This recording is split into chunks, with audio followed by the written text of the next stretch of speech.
Hello, my beautiful souls, and welcome. So, I just finished recording, editing, and uploading my last video when I thought my day was done, and then something else came through. And it's actually something that is related with this last message. First, I have to say I'm sorry for my not very good lighting. My apartment is no YouTube studio, so I have very soft lighting in my apartment. So it's, usually I try to record videos by sunlight, but I feel like this is part of the message. I'm already getting some things, but I want to give some context for a second, because if you haven't seen my last video, you might want to check that out. It gives more context. It doesn't need to be for you, but it could be. I was talking in there about how we have archetypes that can be active inside of us, and sometimes they are operating from a place inside of us that we cannot see, that is so deep in our subconscious that we are just not able to see it, and that then is starting to mirror back to us through our surroundings, through people, through experiences that we have, sometimes feelings, thought patterns, whatever.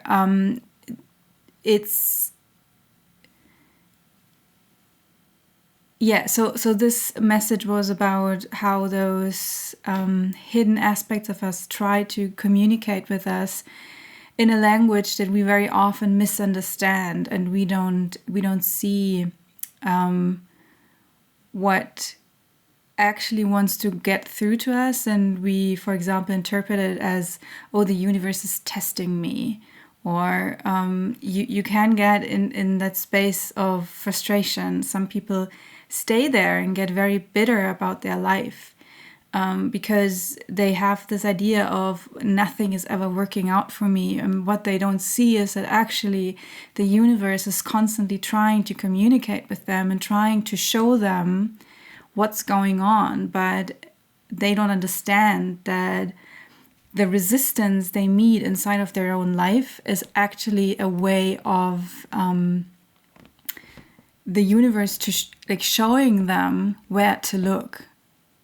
And then this is like this endless vicious cycle where nothing ever works out, and we can get trapped in this. If we don't understand what's going on, like I said, it can be very frustrating, understandably. And it's hard to see. And I mean, we are not, nobody teaches us those things, right? We don't go to school, and I don't know about your parents, but my parents certainly don't know about this stuff, and they were not able to teach me those things. So we have to teach ourselves.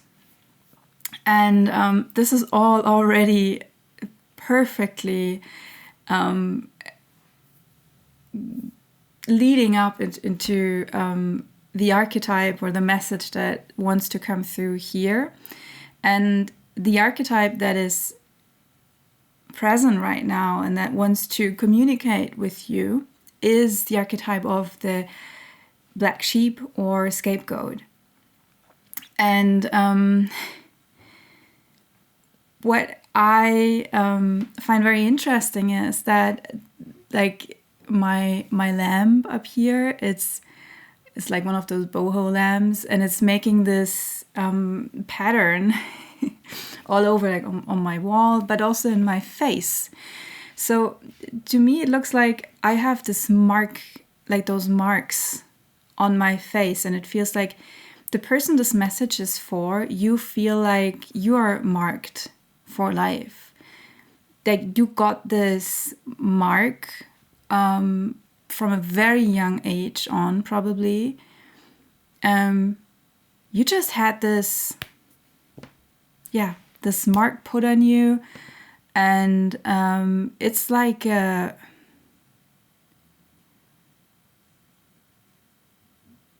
hear a bad omen. Like,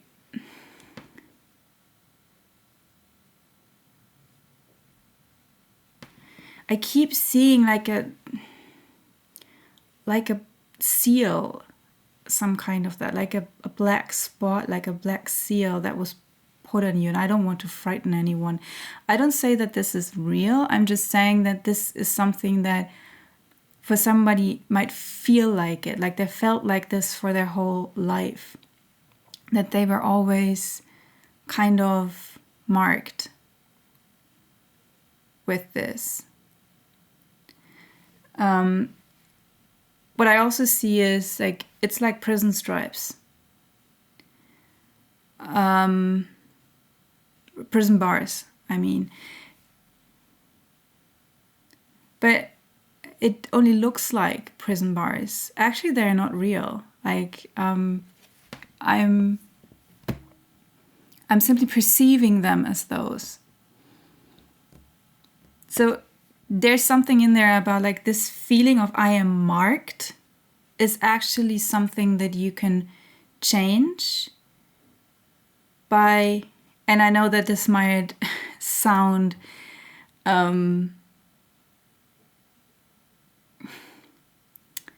like I was mocking you or anything, and that's not what I'm doing. I know this pain feels very, very real, but it's coming through like that. You actually could just decide this is not the reality I want to experience anymore, and you simply can step out of it. You don't have to be behind those prison bars if you don't want to. And I know that this is easier said than done, and I know that this might feel challenging to hear, but and it's also not about diminishing your experiences and what you had to go through in your life. But I also feel like you are someone who don't take it personally when I'm saying something like that, because you actually healed out of this victim mentality. And that is what is so frustrating for you, because you know I healed out of that. But somehow there's still like this black sheep archetype having its grip on me. And I would ask, I have some decks here, so I would like to draw a few cards around that, because I feel like we've been talking so much about this here on the channel, that it's something that, like, those energies that are coming up at the moment in the collective, they are, like I said at the beginning, they are hidden. They are in the unseen. So they are kind of hard to grasp.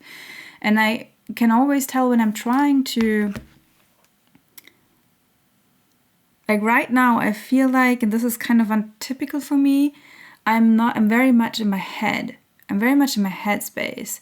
I can feel the tension in my heart, especially now that I started talking about how I am in my head and not in my body, which is kind of unusual for me, because when I'm channeling, I feel like I feel into everything with my senses.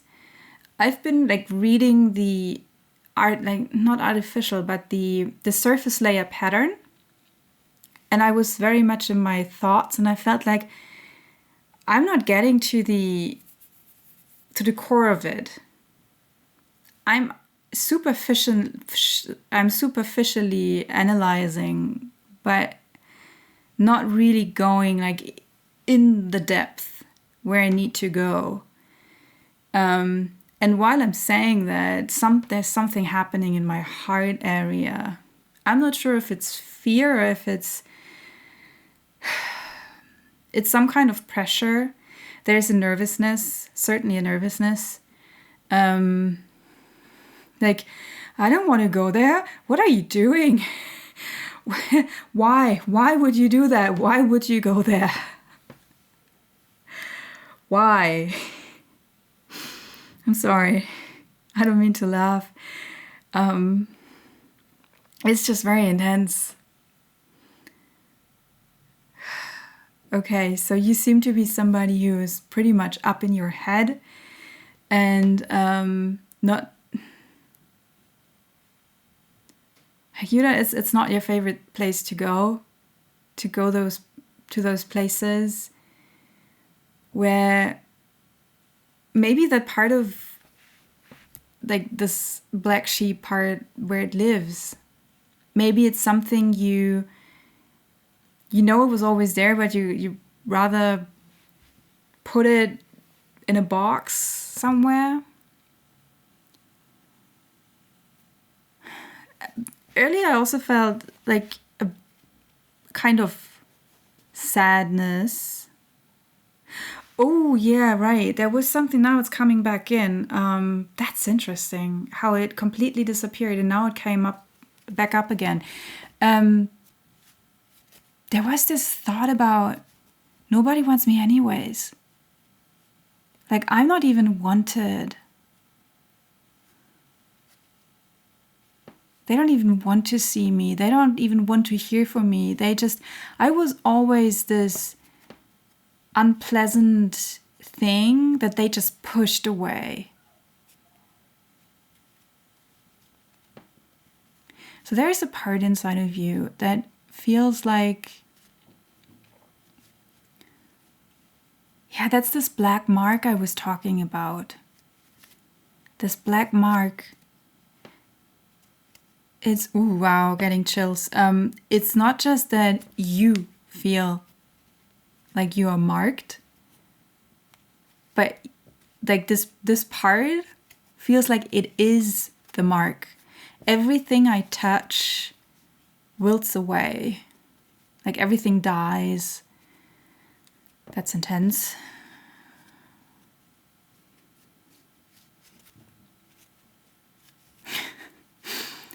Now I'm seeing like an emo teenager.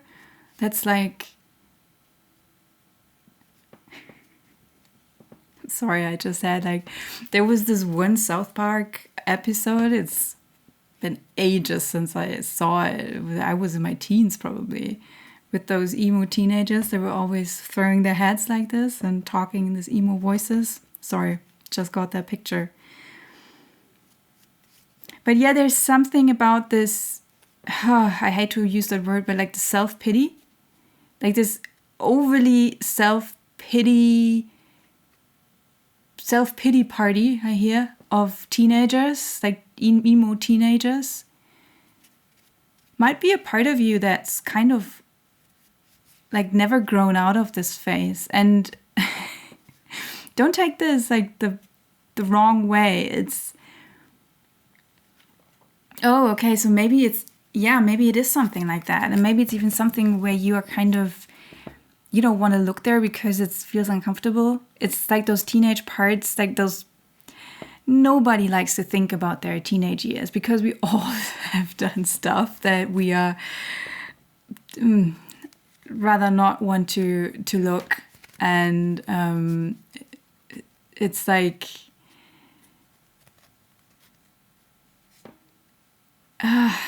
yeah, there is sometimes a lot of shame around this. So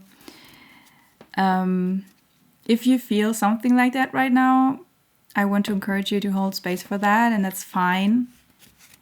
It's fine. Feeling the heart space again.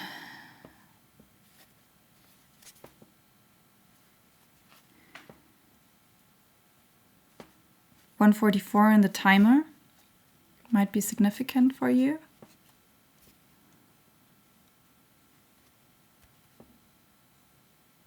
All right, let's get into a few messages with the cards. I want to dig a little deeper.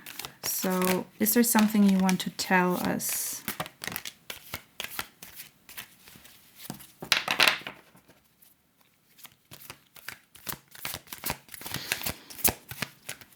Oof, shaky. Cards are very shaky. One more? No. Okay. Just the two of them. Oh. That's interesting. So we have the Yin card and Imagine, and they are both very dreamy. Look at this dreamy energy here, like the soft pink and the soft blue. Oh, and it's 2 and it's 20. The numbers might be important. So the first thing that did strike me with this Imagine card, it actually spoke to this like teenage energy.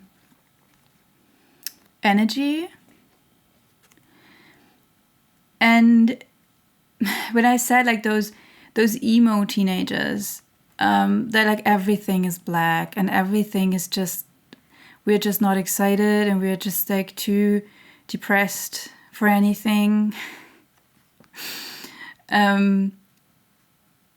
Like there's something about denying ourselves like this pink, soft, dreamy space.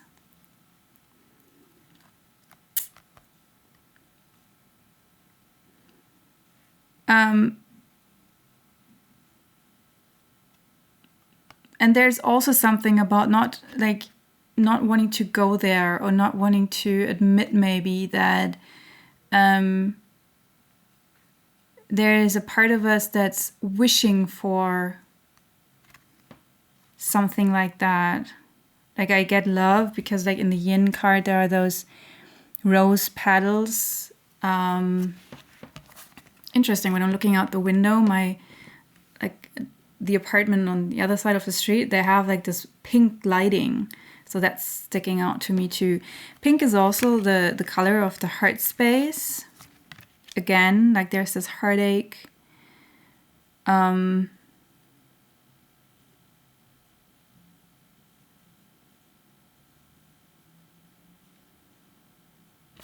also drawn to those faces here. I don't know if the camera is picking up on it. To me right now, those faces, they're looking like they're sleeping. So we are asleep to this part of ourselves.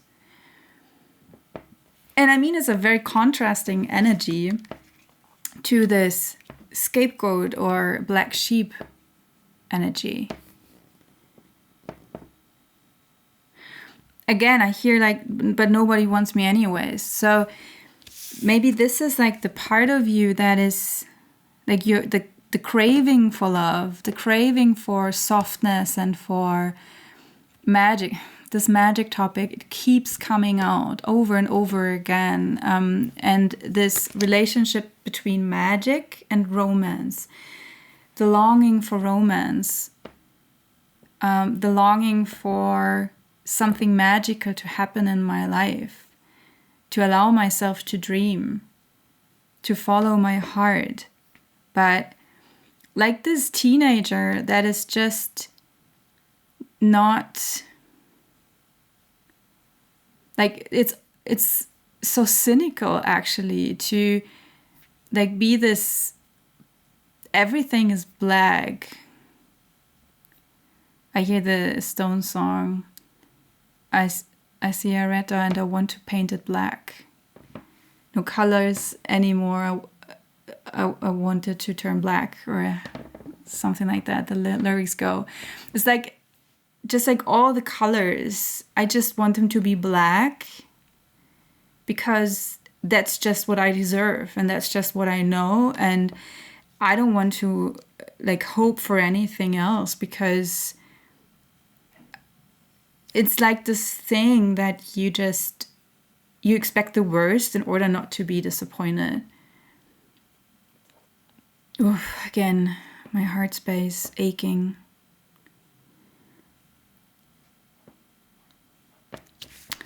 Okay, bringing me to the tarot. It's still, the energy is still very, very heady.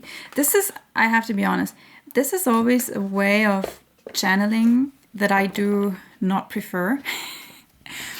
Because I don't feel like I'm really getting to the core. I feel like I'm jumping around, I'm staying on the surface, I'm just like analyzing but I don't really get to the heart of the matter.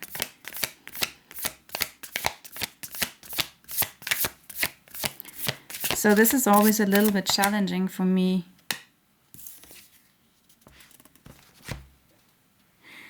Okay, so we get the Fool card. And this is speaking to this new beginning that we are feeling collectively right now, and that's very present.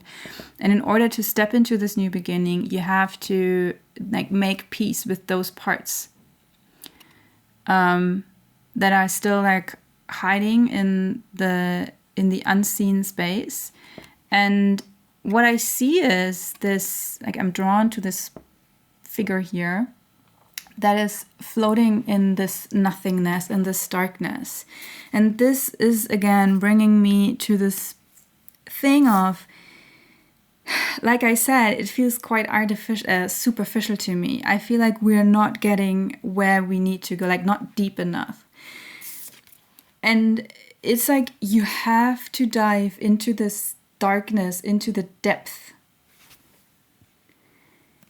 And you have to let go, and you have to like become one with this space in order to be able to really connect with what's in there. And now this depth, this dark space, this space where you don't want to go, that is the one that is saying, you don't want me anyways. You don't want to be with me. You don't want to connect with me. And I am very, very honest just now. As long as you keep rejecting this part of yours, as long as you don't go there,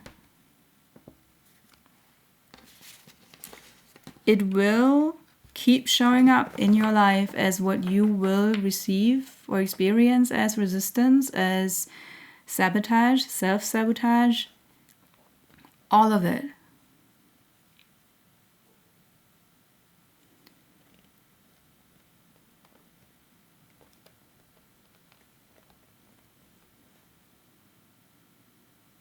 It's interesting, I feel so, which is very unusual for me, I'm lacking compassion. I'm lacking compassion right now. So there's this part that is saying, nobody wants me anyways, and I'm this black sheep, I'm just this, anything I touch just wilts away, and it's just, I'm just useless, nobody wants me.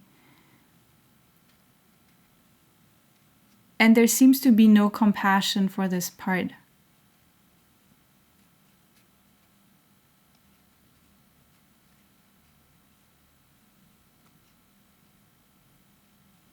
And like I said, like this, you have to go there, which I felt like when I was said it, like, I mean, it's true, but it felt kind of harsh. And there's this feeling of, or this idea of, you just have to toughen up, you just have to muscle through it, kind of. Maybe even denying yourself those, like this romance part. I'm not sure how this is showing up for you. If maybe you, like there is this desire for romance and like those softer energies, the feminine with the yin energy, like the feminine that is kind of like, it feels like it's being like denied. It's not being seen.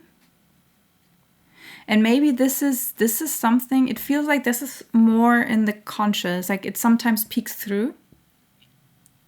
That you sometimes feel like, oh, I would love that relationship, or I don't know, when you're watching a rom-com and you're just like, oh, well, yeah, it actually would be nice to have somebody, or I don't know why I'm getting at romance so much right now. It doesn't have to be romance, but yeah, like all those heart-related things that you're wishing for, but you don't really allow yourself that. And beneath that is another aspect of the feminine, which is more of the scapegoat black sheep energy. So this is what is coming through for me right now. Could be the other way around, could be different for you, but this is just how it's presenting itself to me right now. Because this darkness aspect, this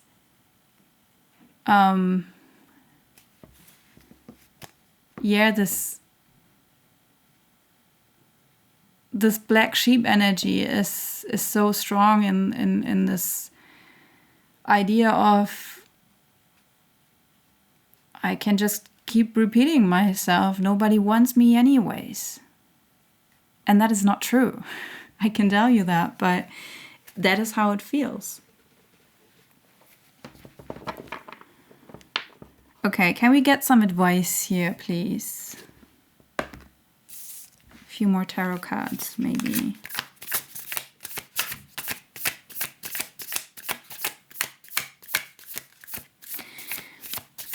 Again, I keep repeating myself, but I feel cut off.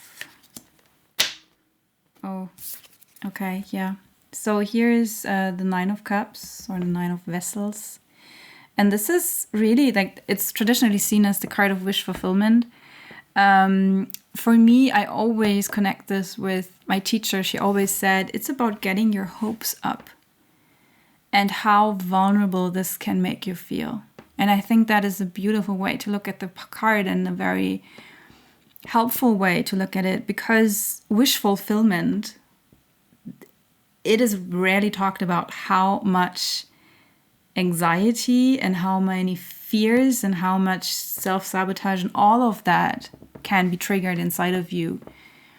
When you, for example, get a tarot reading, you see a tarot reading, and then they're telling you in there, it's like, yeah, Nine of Cups, the wish fulfillment, like, you will be rich, you will, like, the love of your life it's just around the corner.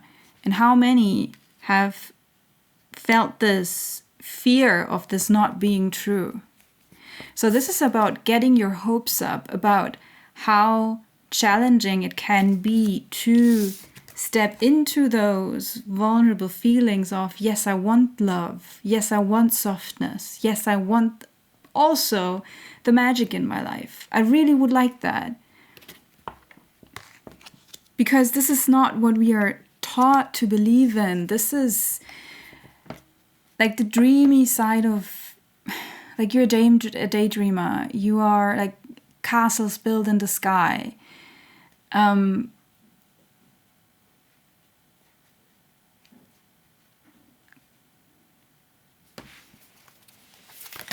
Whoa, sorry, too many. That is too many. Let's try that again, please. Okay, so there's, like, with this thing opening up, like with recognizing that suddenly there will be a lot of coming through.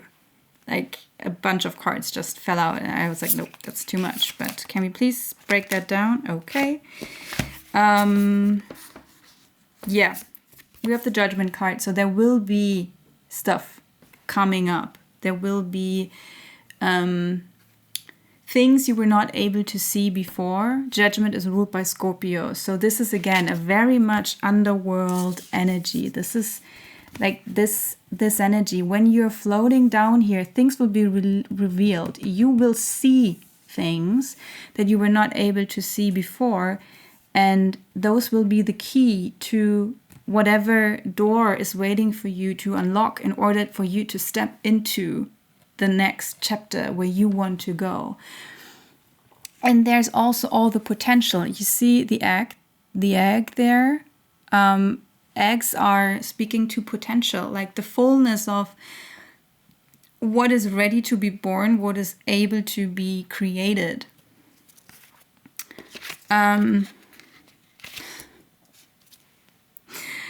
Okay, and there's the Champion of Coins, which is the Knight of Pentacles in the traditional tarot. Um, I'm just laughing because those cards just came out earlier in another context, but actually I think it's related. So, yeah, this is a very slow moving process. There, like it might feel like it's taking forever, and it's been taking forever. The champion of coins is like everything feels like an endless preparation, and we will never get there because it feels like we don't even get started on the journey. Nothing gets moving. I'm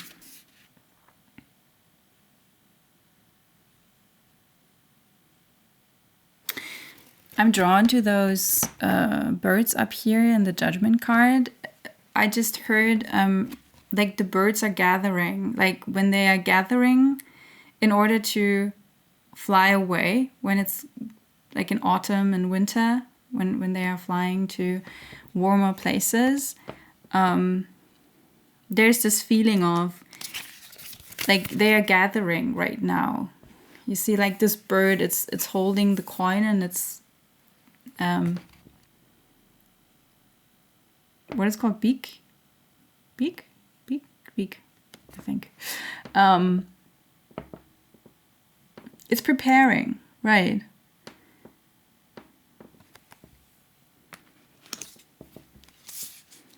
Yeah, I see the crows, like how they're circling and gathering like on rooftops and trees, and there's like the spectacle happening.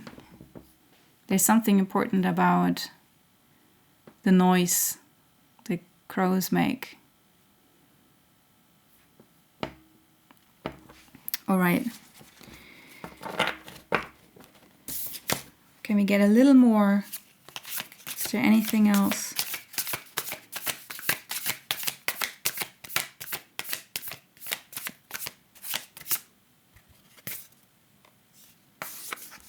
Okay, so this is just like the same thing over and over again. It's a slow process. It's in the making. It's happening, but it's still something where you have to put the work in. It's like you have to dig deeper into the ground. You cannot stay up here. I would like to know why there is this resistance to like going deeper.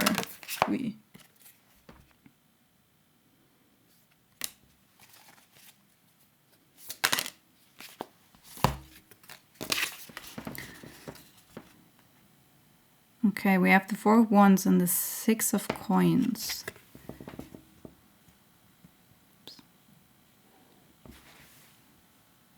Is it focusing? It doesn't want to focus. It's out of focus.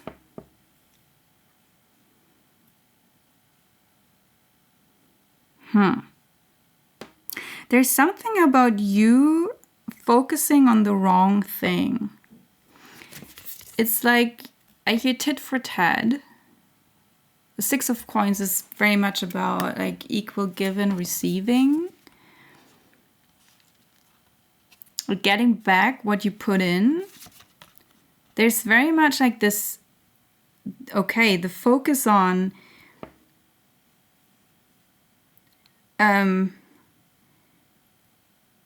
or the fear of like giving too much because I don't like, what if I don't get out of it what I put in?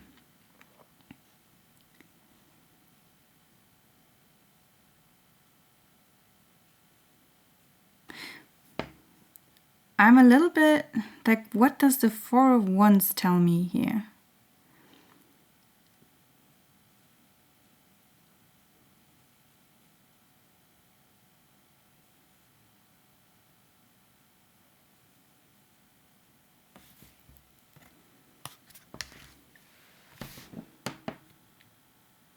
There's something about this, you see this beacon of light that is coming through like this small crack in the door. And I also see like a little candle up here.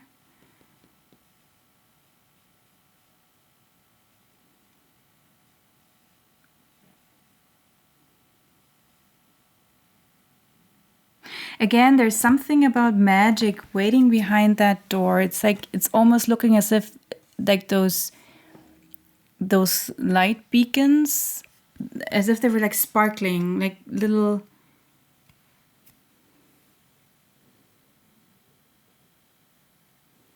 There's a magical light, and there are like stars everywhere around here. It feels like glitter and magical.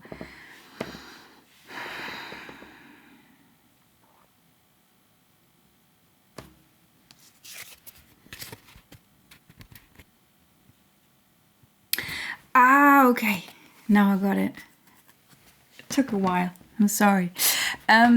This idea of, okay, or the fear of, what if I go through this door and into this dark space, in my heart space, in my even deeper, like in those subconscious spaces where this part of me is. What if I face the pain down there and it's not worth it? Again, this fear about getting our hopes up. There's something about not believing in the value of working through the pain because it's not gonna help. I won't get out of it. Like the measure of pain it's going to cost me, I won't get back what I like so that it's worth it. It's like, is the pain even worth it? There's this disbelief. And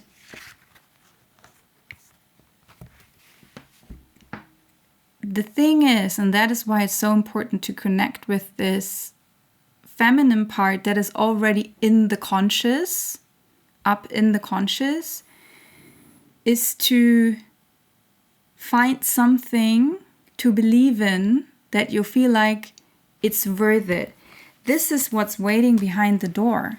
There's this light coming out through like this little crack in the door.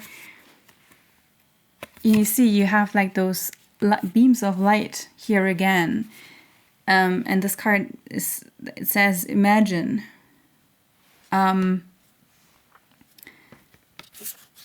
So you need this belief that it's worth it. Because then you have the courage to face the pain, to face whatever is waiting down there.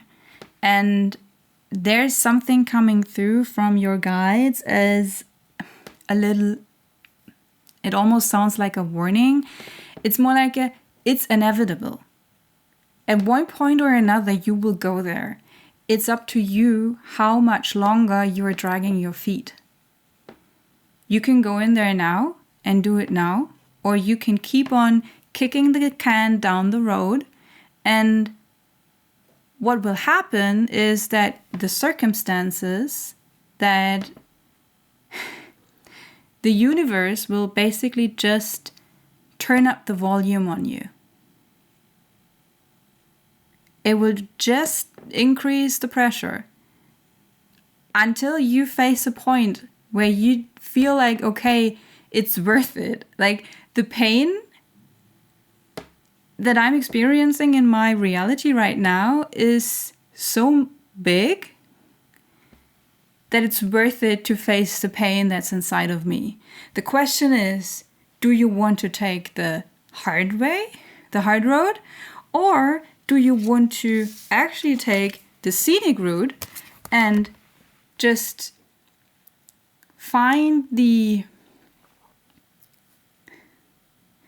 higher I feel like the higher ground, which is a funny way to say it, but like connecting with this higher energy and use that, like the believing in it. But what they're saying is it doesn't matter which way you go, you will arrive at the same place. The question is just, do you take the more painful one or do you take the more pleasurable one? It's up to you. One way or another, one day you will face that part of yours. You will. So, that feels like a good way, a good point to close the reading. I hope it finds you well. I wish you all the best with this. I'm sorry that I'm laughing. It's feels kind of abrupt now, but yeah, they're like mic drop. We are done. We are done. It's up to you now. Yeah. So, all right. Please don't think that I am not compassionate. I am. I very much are. And you're not alone. We all take the hard road over and over again. We've all been there. We've all done that. So, yeah, whatever way you choose, I wish you the best of luck with it. I would love to hear from you if you feel like it. And yeah, I would be happy to see you in the next video. And until then, take care. Bye.